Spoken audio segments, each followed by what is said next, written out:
మన పెట్టుబడి మన పిల్లల భవిష్యత్తు కోసమే కదా, అందుకే సరైన స్థలం ఎంచుకోవాలి. మీ పెట్టుబడికి నమ్మకమైన వేదిక శ్రీ వాసవి ప్రాజెక్ట్స్.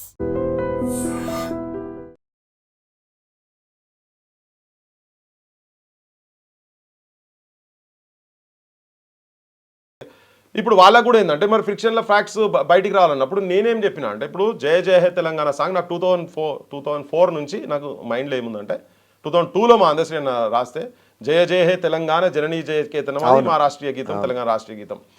సో దాన్ని పాడమని చెప్పి బాలు గారికి, అంటే గారు పెద్ద రినోవర్డ్ సింగర్ కదా, అందరు అభిమానులు ఉంటారు, తన వాడితే బాగుంటుంది అంటే పాడుతా అన్నాడు. అడ్వాన్స్ పైసలు తీసుకున్నాడు. ఇక్కడ రస్మై బాలకిషన్ ఇలా బతికినాడు చెప్పిండు తన కూడా. అంతడుపుల నాగరాజు వీళ్ళిద్దరు ఉన్నారు. ఇక్కడ సానా యాదిరెడ్డి గారి స్టూడియోలో వెళ్ళి అది మొత్తం వినిపించిన తర్వాత జకీర్ అని TV9 లో వర్క్ చేస్తుండే, తన ఇంటర్వ్యూ తీసుకుంటే పోయి స్క్రోలింగ్ వచ్చింది TV9 లో, బాలు నోట తెలంగాణ పాట అని. ఈయన ఇటు పోయిండు, ఫ్లైట్ ఎక్కిండు, ఆడ దిగిండు. దిగే లోపల ఏమైందో నాకు సాహిత్యం మొత్తం చూపి అని అన్నాడు. రస్మై బాలకృష్ణ ఇప్పుడు ఎమ్మెల్యే ఉన్నాడు కదా, ఆయన అప్పుడు సాంస్కృతిక విభాగంలో TRS లో ఉండే. పోయినాక ఆయన ఇన్ఛార్జ్, ఆయన అంతర్పుల నాగరాజు వీళ్ళే ఉండే. అయితే ఈయన పోయిండు, రస్మై బాలకృష్ణ పోయిన తర్వాత నాకు ఆ పాట చూపియండి అని చెప్పాను. ఇదొక కింద గోదావరి కృష్ణమ్మలు మనబీళ్లకు మల్లాలే, పచ్చని మాగాణాలతో పసిటి సిరులు పండాలే, సుఖశాంతుల తెలంగాణ సుభిక్షమై ఉండాలే, స్వరాష్ట్రమై తెలంగాణ స్వర్ణయుగం కావాలని ఉంటుంది అలా. ఆ స్వరాష్ట్రమై తెలంగాణ అనే పదాన్ని తీస్తే పాడతా అన్నాడు ఆయన. ప్రూఫ్ ఉందా? అది వాళ్ళు చెప్పారు, ఇప్పటిది కాదు, మేము చాలా రోజుల నుంచి చెప్పుకుంటూ వస్తున్నాం కదా. అది చాలా మంది ఇవాళ వచ్చింది కాదు, ఇది ఇవాళ వచ్చింది కాదు, ఈ విగ్రహం పెట్టే పంచాయతీ కాదు. మీరు పాత వీడియోస్ లో ఈవెన్ రస్మై బాలకిషన్ చూడండి, లేకపోతే వాళ్ళకి నార్కోటిక్ అనాలిసిస్ టెస్ట్ అన్న పెట్టినా వాళ్ళు చెప్తారు. అది అదైతే ఏమో ఉంటది కదా. బోత్ నాగరాజ్, అంతడుపుల నాగరాజ్ది, రస్మై బాలకిషన్ది, ఇద్దరిని పెడితే తెలుస్తుంది. ఇది ఇప్పుడు చెప్పింది కాదు, చాలా సందర్భాల్లో మేము ఉపన్యాసాలలో మాట్లాడింది. ఇంకొకటి ఏంది, ఇప్పుడు ఈ పంచాయతీ స్టార్ట్ కాక ముందే ఒక ఇంటర్వ్యూలో కూడా ఈవెన్ నాగరాజ్ కూడా చెప్పిండు ఆ ముచ్చట. ఏది అందశ్రీ చనిపోయిన రోజు కూడా చెప్పిండు అంతడుపుల నాగరాజ్. సో ఇది కొత్తగా ఏదో ఒక క్రియేషన్, మాకేం గెట్టి పంచేదా కూడా పంచేదా అనేది. ఇప్పుడు ఈ సందర్భం వచ్చినప్పుడు నేను ఇంకో ముచ్చట చెప్తాను, ఇది అయిపోగా దాని కంటిన్యూషన్ చెప్తా. సో అది తీసేయాలని అంటే ఆయన ఇమ్మీడియట్ గా అందశ్రీ అన్నకు ఫోన్ చేసిండు. అన్న మరి ఇట్లా బాలుగారు ఇట్లా మాట్లాడుతున్నారు, ఏం చేద్దాం, దీని సంగతి ఏంటిది అంటే, సమస్య లేదు నానాయ్, నేను బాలుగారు కాదు, బాలుగారు నాయనమా పాడతా అన్నా కానీ అది తీసేస్తే పాడతా అన్నా కానీ నాకు అవసరం లేదు, అది ఎట్లుండదు అట్లే ఉండాలని అంటే ఇక సరే మరి ఏం చేసి ఆయన పైసలు రిటర్న్ ఇచ్చేసిండు, తను వచ్చేసిండు, నేను బాడా ఇది అని చెప్పిండు. ఇక్కడికి వచ్చిన తర్వాత మరి ఏం చేయాలి, నెక్స్ట్ బెస్ట్ సింగర్ ఎవరు అంటే రామకృష్ణ గారు. రామకృష్ణ గారు ఫ్రమ్ అగైన్ విజయనగరం, ఆంధ్ర, తెలుసు కదా. ఆయన ఘంటసాల గారికి సమకాలికంగా వాడిండు, ఎస్పి బాలసుబ్రహ్మణ్యం గారు. మరి ఆయన ఏం కులం అండి, కులం గురించి మాట్లాడాలి కూడా చెప్తున్నా. ఆయన ఏం కులం, ఓకే, ఆయన వచ్చిండు కదా, ఆయన అదే కదా, ఓకే. అంటే ఇట్లా మాట్లాడాల గురించి నేను చెప్తున్నా, బయట మీకు విమర్శ ఉంది కాబట్టి మీరు అడుగుతున్నారు. సో ఆయన సేమ్ సామాజిక వర్గమే కదా. మరి అయితే తనని పోయి అడిగితే ఇట్లా అంటారే, నేను తప్పకుండా వాడతాను, దాని ఏమున్నది, పాడిండు కదా. ఆయన పాడిండు, పైసలు తీసుకోకుండా పాడిండు. మళ్ళా బాలసుబ్రహ్మణ్యం గారు పైసలు తీసుకొని రిటర్న్ చేసారు. మా వాళ్ళు అరే నేను పైసలు వద్దంటాడు, మరి డీజిల్ పైసలు వద్దంటాడు కూడా, తీసి డీజిల్ మంద వీళ్ళ నాగరాజ పైసలు తీసి జైల్లో పెట్టాడు. ఇది మాకు ఎప్పటి నుంచో మనసులు ఉంది, ఇది ఏదో కొత్తగా వచ్చింది కూడా కాదు. సో సడన్ గా ఇప్పుడు మేము రామకృష్ణ గారి విగ్రహం పెడతామంటే నేను తట్టం వస్తా అండి, నేను చేస్తాను, నా యూనివర్సిటీకి ఒక టీం తీసుకొస్తాం, కాకతీయ యూనివర్సిటీకి తీసుకొస్తాం, తలా ఓ ఇటుక తీసుకొచ్చి ఆయన గౌరవంతో పెడతాం. మరి ఆయన ఆంధ్రానే కదా, మాకు ప్రాంతీయ విద్వేషాలు కనుక ఉండేది ఉంటే మేము చెప్తున్నాం, మాది వాడిండు, మా గుండె కదుకున్నాడు, మాది వాడి పెడతాం. అది కూడా ఎప్పుడు ఇక్కడ ఈ ప్రాంతంలో ఉన్నటువంటి వాళ్ళవి చాలా మంది కళాకారులు, కవులు, మీరు అంటున్నటువంటి కళామ తల్లి ముద్దు బిడ్డలు ఇక్కడ చాలా మంది ఉన్నారు. వాళ్ళకి ఆనర్ జరగకుండా బాలసుబ్రహ్మణ్యం గారి విగ్రహం ఇప్పుడే ఎందుకు పెడతారు? ఇప్పుడు ఆయన ఒక కమర్షియల్ ఆర్టిస్ట్, కిరాయి గొంతు, ఏ మాట కామాట, ఓకే. ఎందుకు కిరాయి గొంతు అని అంటున్నా అంటే, ఇక్కడ ప్రజల గురించి, ఇక్కడ ప్రజల హక్కులను కాపాడేందుకు కావచ్చు, ఇక్కడ ప్రజల సమస్యల మీద పాటలు రాసి జైళ్ళకు పోయి రాజ్యానికి వ్యతిరేకంగా కొట్లాడి జైళ్ళకు పోయినటువంటి నా తెలంగాణలో మా దాశరథి కృష్ణమాచార్యది విగ్రహం ఉండాలనా లేదా? తరతరాల బూజు నా నిజాం రాజు అని చెప్పని రాసినటువంటి నా తెలంగాణ, ఈ విగ్రహం నా విగ్రహం పెట్టమని బాలసుబ్రహ్మణ్యం అడగలే, బాలసుబ్రహ్మణ్యం కుటుంబ సభ్యులు అడగలే, ఇది ఒక ప్రభుత్వ నిర్ణయం కదా. ఇప్పుడు ఇక్కడ ప్రభుత్వాంతో కొట్లాడుతున్నాం మేము, నాకు వీళ్ళతో పంచాయతీ లేదు, నాకు బాలసుబ్రహ్మణ్యం గారి కుటుంబంతో పంచాయతీ లేదు, ఎవరితో పంచాయతీ లేదు. మేము కొట్లాడేది కూడా ప్రభుత్వం, మేము అడిగేది రేవంత్ రెడ్డిని అడుగుతున్నాం. మేము వాళ్ళని ఆయన అడగలే కదా, ఆయన అడిగేదంటే రోజు పోయి ఆడ పని చేస్తున్నాడు, నువ్వేంద్రా అని మేము కొట్లాడతలేం కదా. మేము అడిగేది కూడా గవర్నమెంట్ని అడుగుతున్నాం, గవర్నమెంట్ జీవో ఎట్లా తీసింది, నేను ఆడ పంచాయతీ పెట్టుకుంటే పోలే కదా, పంచాయతీ తన పంచాయతీ చేసిండు, తన గుంజుకుంటుండు కెమెరా తప్ప మేము ఆయన మీద దాడి చేసేందుకు పోలేదు. యాక్చువల్గా మీరు ఈ విషయము రేవంత్ రెడ్డి సీఎం అయినాక, ఇప్పుడు లాస్ట్ ప్రభుత్వంలో కేసీఆర్ ప్రభుత్వంలో చెప్పారు, సాధ్యం కాలే.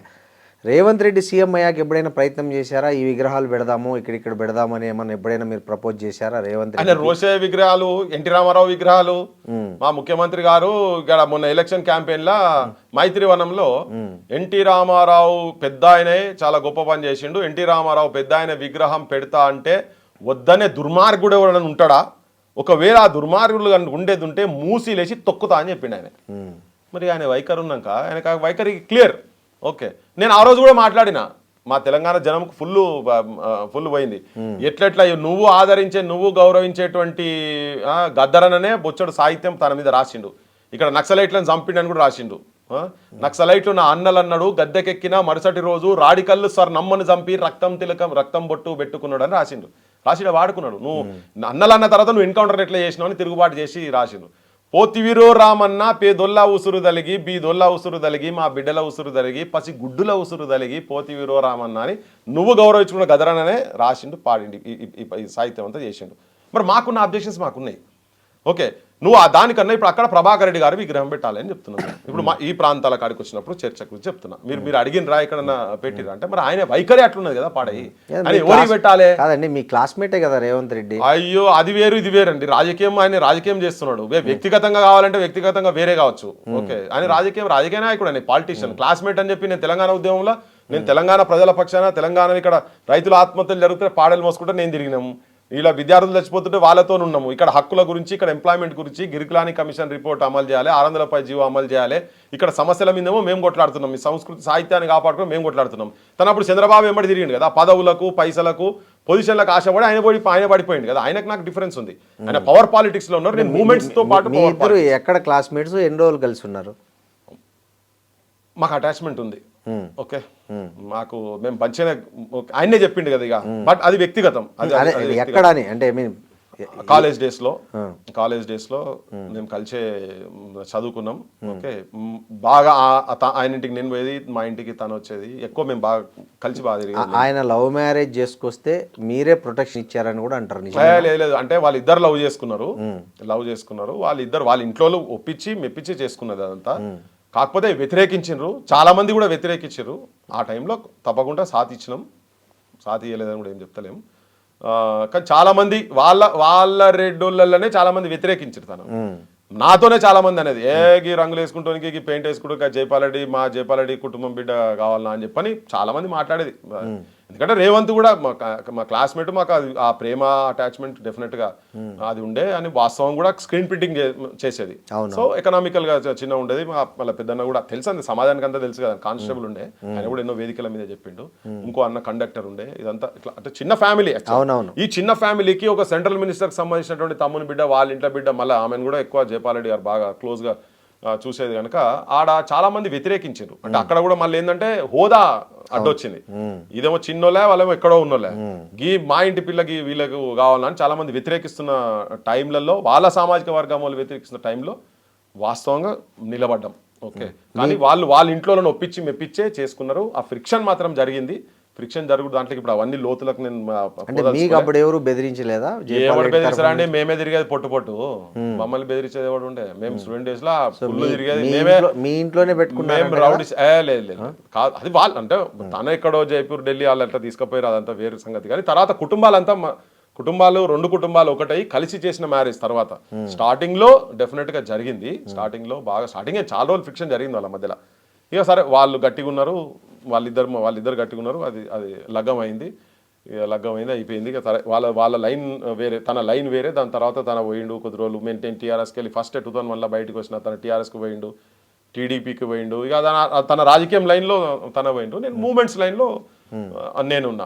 మమ్మల్ని బెదిరిస్తే ప్రయత్నం చేసిన కానీ మేము కూడా గట్టిగానే ఉంటాం. అప్పుడు అట్లేం లేదు. మమ్మల్ని అడిగి బెదిరిస్తే సూచి రమ్మంటే కాల్చి వచ్చేస్తా తిరిగి ఉంటుండే మేము. ఇంటికా జవాబ్ పత్తర్ సే దేంగే, పత్తర్ కా జవాబ్ చాకు సే చేయంగే, చాకు కా జవాబ్ తల్వార్ సే దేంగే అనే లెక్కల తల్వార్ కా జవాబ్ బమ్ సే దేంగే. అప్పుడు మా లైన్ అట్లా ఉండే. నేను అట్లా తిరిగేది కాలేజ్ డేస్ లో కూడా. అది చాలా మందికి ఆ టైంలో ఉన్నటువంటి వాళ్ళకు తెలుస్తుండే తిరిగేది. అందుకని మేము డెఫినెట్ గా ఉండే. ఫ్యామిలీ మెంబర్స్ అందరు కూడా నాకు చాలా ఆప్తులు, ఇప్పటి కూడా ఇష్టం. అంత మీ ఇద్దరి మధ్య అంత క్లోజ్నెస్ ఉంది, అంత అటాచ్మెంట్, క్లాస్మేట్స్ కదా. మీరు ఇదే విషయాన్ని ఆయన పర్సనల్గా కలిసి ఇట్లా చేద్దాం ఇది చేద్దాం, ఫస్ట్ ఈ విగ్రహాలు పెడదాం, తర్వాత ఏమైనా పెట్టుకోవచ్చు అని ఎప్పుడు చెప్పే ప్రయత్నం చేయలేదా మీరు? ఈ ఫ్రిక్షన్ చాలా రోజుల ముందు నుంచే జరిగింది.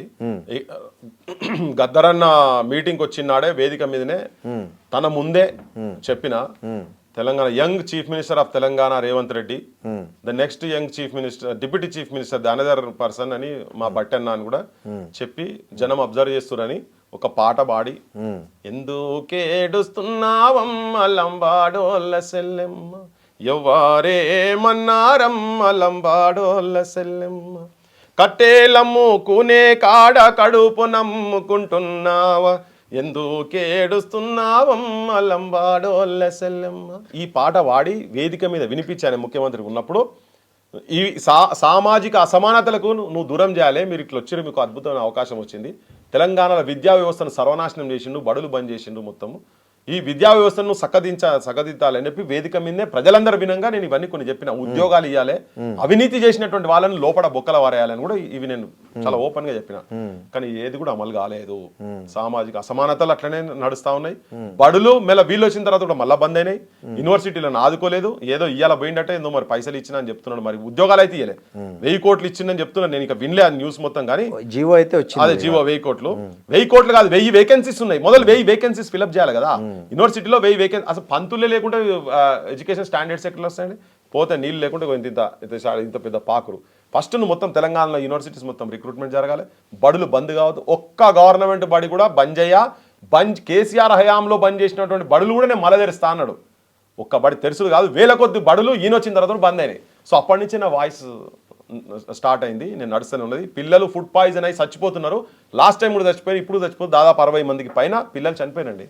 సో ఫస్ట్ ప్రశాంత్ అనే పిల్లగాడు ఇక్కడ జిబ్లాక్పల్లి దగ్గర ఊరు భువనగిరిలో చదువుతా ఉంటే ఇక్కడ రెయిన్బో హాస్పిటల్లో చనిపోయి ఆ శవాన్ని తీసుకొని పోతుంటే పోలీసులు నాగరాజ్ అనే ఒక సబ్ ఇన్స్పెక్టర్ కాల్తోని పేరెంట్స్ను ఇద్దరిని వాళ్ళ తల్లిని, అది తెలుసు కదా మీకు, కింద కాలుకెళ్ళి నెట్టి కింద పడేసిండు. అక్కడ నేను తిరగబడ్డా. నువ్వు సస్పెండ్ చేయి, యాక్షన్ తీసుకో, ఆ పోలీస్ ఆఫీసర్ మీద యాక్షన్ తీసుకో.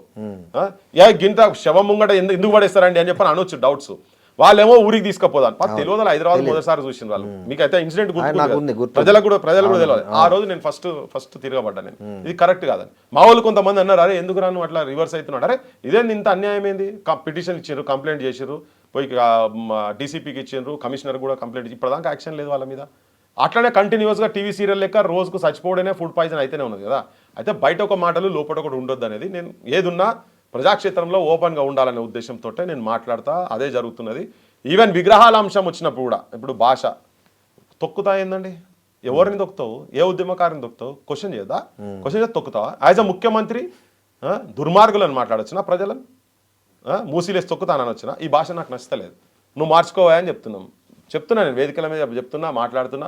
నాకున్నటువంటి కొద్ది క్లోజ్ సర్కిల్స్లో కూడా ఈవెన్ ఇక్కడ అశోక్ నగర్లో ఒక ఇష్యూ, అన్ఎంప్లాయ్మెంట్ ఇష్యూ వచ్చినప్పుడు అశోక్ నగర్లో పెద్ద ధర్నా చేసారు వాళ్ళు రాత్రిపూట. ఆ నోటిఫికేషన్ సంబంధించినటువంటి ఇష్యూస్ మీద ధర్నా చేస్తే ఆ రోజు నేను అప్పటిదాకా 12 గంటల దాకా ఉండి నేను ఇంటికి పోగా నాకు ఫోన్ చేశారు. మళ్ళీ ఆ జనార్దన్ పిల్లలందరూ ఫోన్ చేశారు, అన్న పోలీసులు మొత్తం దిగిరని. అరే ఇటు ప్రజాప్రభుత్వం అన్నాడు, ఆ పని చేయలే అని. అయినా నాకు భయమై వాళ్ళకు దగ్గర నేను ఫోన్ చేస్తే ఇమీడియట్గా వాళ్ళు రెస్పాండ్ అయినరు.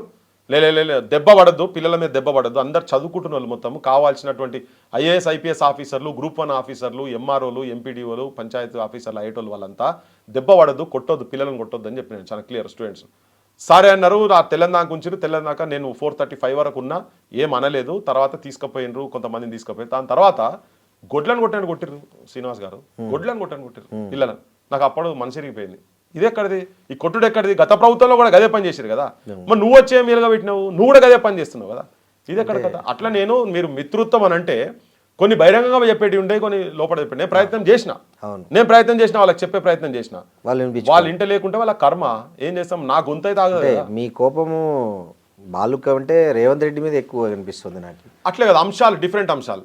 కోపం ఎందుకు ఉంటుందండి? ఇప్పుడు రేవంత్ రెడ్డి మీరు ఎక్స్పెక్ట్ చేసిన విధంగా తను అడ్మినిస్ట్రేషన్ లేదనేది కదా మీ కోపం. 100% ఆయన మీద కోపం బరాబర్ ఉన్నది. ఇప్పుడు ఇష్యూ వచ్చినప్పుడు ఇష్యూ మీద నేను కూడా ధర్మంగా న్యాయంగా ఉండే అంశాలు ఉంటేనే ప్రజలు యాక్సెప్ట్ చేస్తారు కదా. అసలు వితండవాదులతో ఏం చర్చ ఉండదు, వితండవాదులు ఎప్పటికీ ఉంటారు, వాళ్ళతో ఏం చర్చ ఉండదు. కానీ న్యాయబద్ధంగా మాట్లాడే క్రమంలో కనుక వస్తే ఇప్పుడు ఈ ముఖ్యమంత్రితో నేను అడగదలుచుకున్నా, Paidi Jayaraj the icon of Telangana, icon of Indian action movies. అవును, ఓకే, అంతే కదా. ఎగ్జాక్ట్లీ. ఆయన 7th వరల్డ్ లో 7th వచ్చిండ బాడీ బిల్డింగ్ లో. ఆయన అటువంటి ఆయనే 9 డిఫరెంట్ భాషలలో యాక్టింగ్ చేసి మోర్ దెన్ 300 ఫిలిమ్స్. మూకీ సినిమాలు అప్పటి నుంచి చేసిండు. మామూలు కెమెరా పర్సన్ కాడికి వెళ్ళి లైట్ బాయ్ వర్క్ లెక్క అసిస్టెంట్ కెమెరామెన్, తర్వాత ప్రొడక్షన్, డైరెక్షన్, యాక్టింగ్, ఇన్ని రకాలుగా. ఫిల్మ్ఫేర్ అవార్డ్స్ అని ఇప్పుడు చాలా ఫేమస్ కదా, చాలా మంది తెలియని విషయం చెప్తున్నా. అసలు ఆ ఫిల్మ్ఫేర్ అవార్డ్స్ స్టార్ట్ చేసిన దాంట్లో ఈయననే ప్రధానం, పైడి జయరాజు. ఆయన మా సిరిసిల్ల ప్రాంతానికి సంబంధించిన వ్యక్తి. ఇక్కడ ఈ పేదోళ్ళు కింద స్టాఫ్ అందు ఉంటారు కదా, సినీ కళాకారులకు సంబంధించిన సంక్షేమ సంఘం పెట్టింది కూడా తననే. ఓకే. మరి ఇన్ని కూబీలుండి ఒక ఐకాన్ ఎక్కడో పోయి ఆ కాలంలో ఇవాళ చెప్తున్నారు మేము మొత్తం అసలు యాక్షన్కైనా కానీ స్టంట్స్కైనా కానీ నువ్వేది చూసినా ఆ రోజు ఆయననే.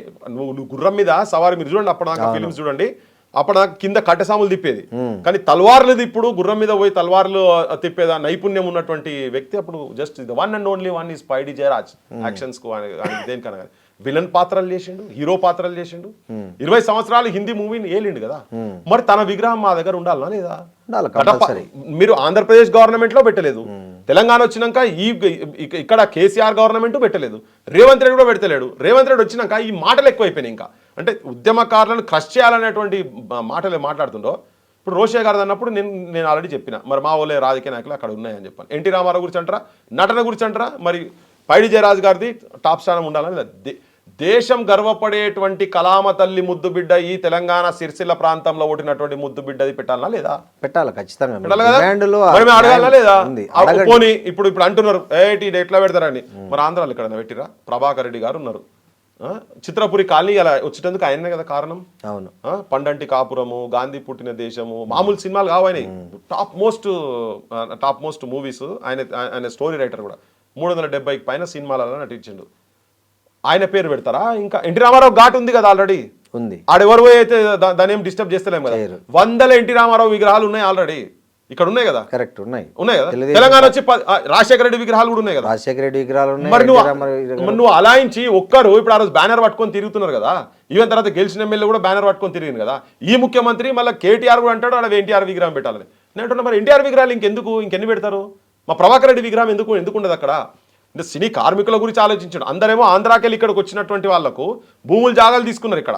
ఏది నువ్వు మద్రాసుకెళ్ళి ఇక్కడికి వచ్చినప్పుడు ఇంకో విషయం చెప్తే, ఇక్కడ పైడి జయరాజు గారు ఇక్కడ చెన్నైకి వెళ్ళి తెలుగు ఇండస్ట్రీ ఇక్కడికి వచ్చేటందుకు ప్రధాన కారకుడు పైడి జయరాజు. చెన్నారెడ్డి గారితో తన మిత్రుత్వం ఉండి తన ఇక్కడ తీసుకొచ్చిండు. ఈవెన్ నాగేశ్వరరావు గారికి ప్లాట్ ఇక్కడ అలాట్ చేసేందుకు కూడా తననే కారణము. సో మరి ఇటువంటి వాళ్ళు ఇప్పుడు ఈ ప్రభాకర్ రెడ్డి గారిది మేము మా జనానికి తెలియాలన్నా లేదా చరిత్ర? ఇంకా మేము అంటే ఏ సాంస్కృతిక దాడి ఈ ప్రాంతం మీద జరిగిందో, ఏ సాహిత్యం మీద అయితే దాడి జరిగిందో దాని రక్షణ కూడా భాగంగా ఇంతమంది చనిపోయింది, అమరులు చనిపోయింది అంతా కూడా. మరి అది కాపాడుకోవాలని వీళ్ళు కాంతారావు అద్భుతమైన పౌరాణిక తెలుసు కదా మీకు, తెలుసు కాంతారావు. మరి అటువంటి పెద్దవాళ్ళ ఇక్కడ ఉన్నాయా? వాళ్ళ కుటుంబాలు చితికిపోయినాయి, శిథిలం అయిపోయినాయి మొత్తం ఎక్కడికక్కడ.